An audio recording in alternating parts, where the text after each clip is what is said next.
The reptilian races. The topic of the reptilian races continue to generate a significant amount of curiosity and controversy. This species has been on our case for millennia, continually attempting to exert their influence and gain power over us from behind the scenes.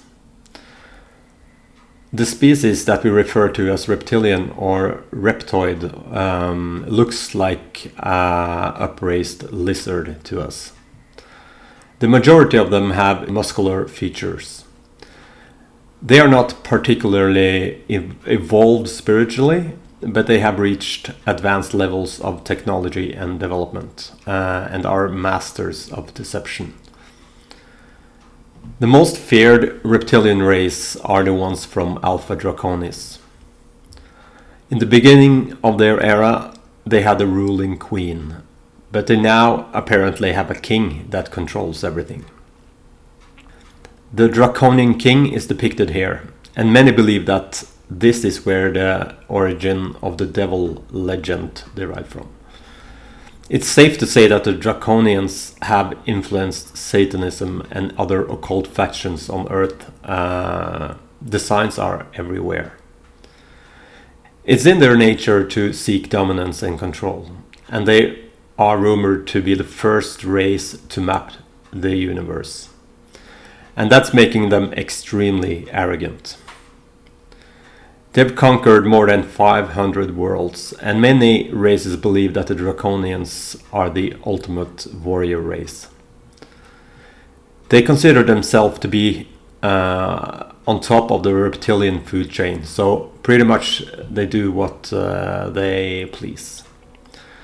Their collective mentality is hive-like. The Dracos are not very spiritual in nature, but rather they crave for more power. The Seacar White Royal is the master Draconian race, standing 16 to 20 feet tall, and their lifespan ranges from 1800 to 4100 years. People who I have personally spoken to claim that they have had encounters with this being and say that they have an awful odor and they forcefully invade your mind. One claimed that it was like getting mentally raped.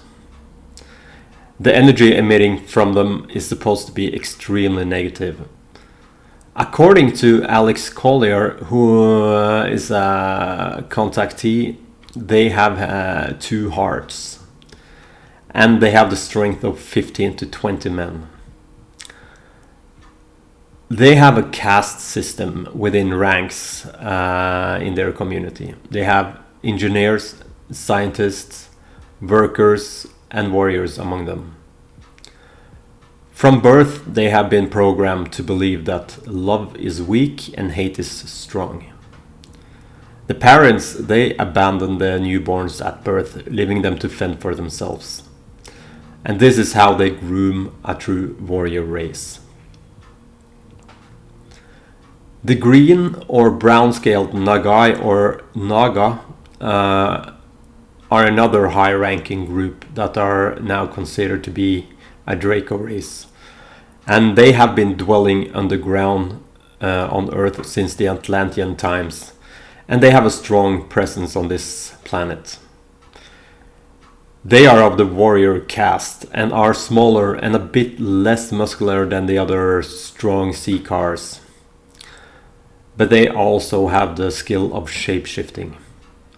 There's also the smaller, sinister Sigma Draconis, who are also known for their shape-shifting abilities and their very occult practices. There is an indigenous reptilian race on Mars, which is not evil, and these ones only protect their own turf.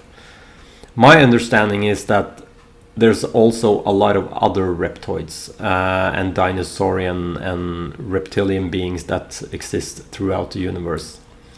And as you may have gathered, not all of them are of the negative polarity.